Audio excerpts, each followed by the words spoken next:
with them. If that is Tyson Fury, let it be Tyson Fury. AJ can't box.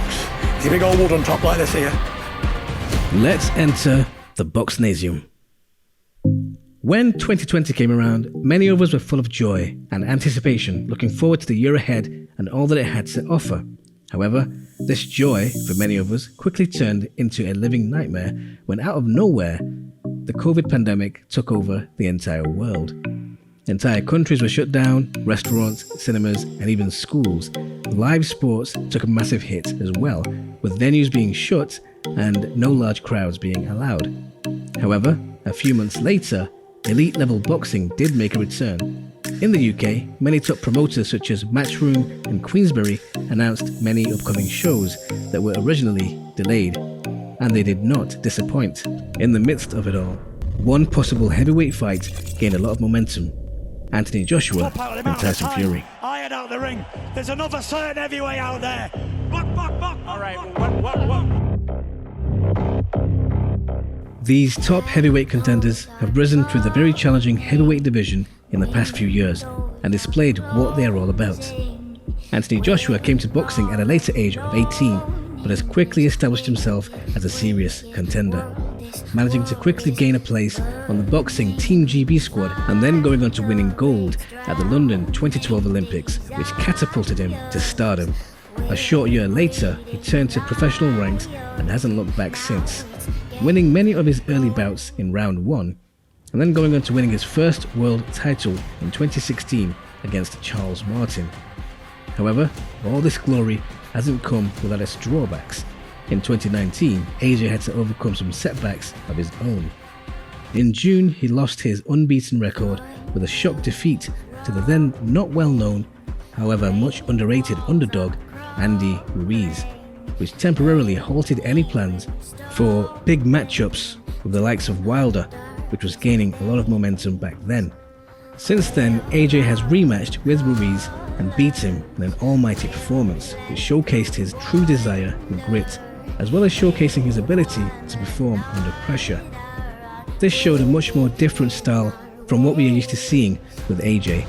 We saw him working more in his range with the jab and foot movement, managing to evade any serious danger in the fight, as opposed to what we are used to seeing, which is sheer power and size dominance over his opponents. On the other side of this mega fight matchup, his opponent couldn't be any more different. From his unique style of fighting, all the way to his more outspoken and opinionated character. Coming from a family of gypsy travelers, Fury started boxing from a young age. In his early career, he was very much a novice compared to what he is today, and he fought a couple of close call fights that could have gone either way. But Fury kept working on his craft and developing his skills, which quickly led him to building a huge name for himself in the boxing world.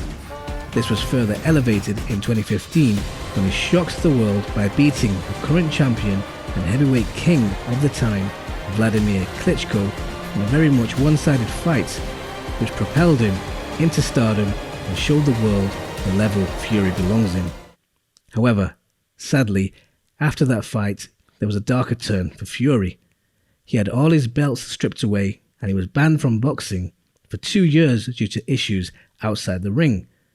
Fury, since coming back to boxing, has openly discussed his battle with depression and how being out of the ring for 3 years affected his mental health issues. In summer 2018, Fury made a much anticipated comeback against lesser opponents to get rid of any ring dust, after which he agreed a fight deal with the one and only bronze bomber, Deontay Wilder, who was back then considered one of the hardest hitting heavyweights of all time. The fight in December 2018 ultimately ended in a controversial draw, with many believing Fury should have won on the scorecards. However, Fury did get his revenge some 14 months later, in February 2020. Fury displayed once again the level he is at by completely dominating Wilder over 7 rounds and knocking him down multiple times, which eventually led to Wilder's corner stopping the fight. Looking into the fight deeper, what does each fighter bring to the ring? Fury has a much more unorthodox and awkward style. He is a switch hitter, plus he also has a height advantage of 3 inches over Joshua. Fury is very effective in keeping a range and avoiding taking any point scoring or damaging blows. However, he does lack in power compared to other heavyweights of the division.